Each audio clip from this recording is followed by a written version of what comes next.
সম্প্রতি একটি দৈনিক অমুসলিমদের দাওয়াত দেওয়া নিয়ে বিষোদ্গার করেছে। দাওয়াত দেওয়াকে অসাংবিধানিক আখ্যায়িত করেছে।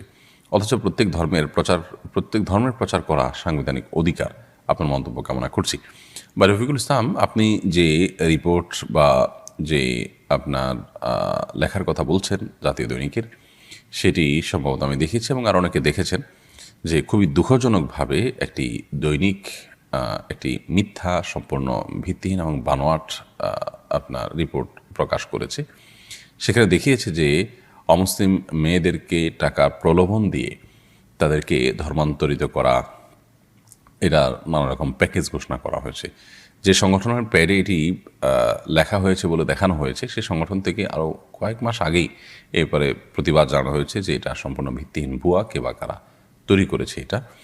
তো সেটার উপর একটা দৈনিক নিউজ করতে পারে বেশ বড় সড়ো করে, এটা আসলে বোধগম্য নয়। যে মানে সংবাদ মাধ্যমের এত দুরবস্থা চলছে যে একটা গুজব এবং একটা ভিত্তিহীন কথা যাদের নামে প্যাড তৈরি করা হচ্ছে, তারা এটা যখন শুরুতে সোশ্যাল মিডিয়াতে ছড়িয়েছে তখনই তারা একটা প্রতিবাদ জানিয়েছে যে এটা সম্পূর্ণ ভিত্তিহীন, ভুয়া।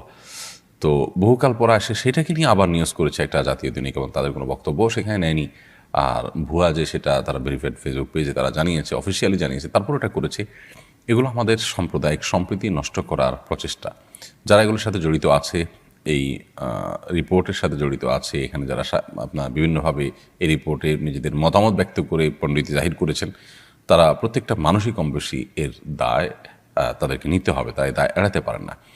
আল্লাহ তাআলা আমাদেরকে তৌফিক দান করুন, আমরা যেন একটা সুন্দর সমাজ গড়ে তুলতে পারি। ইসলামের দাওয়াত দেওয়ার অধিকার এটা সাংবিধানিকভাবে আমাদের রয়েছে।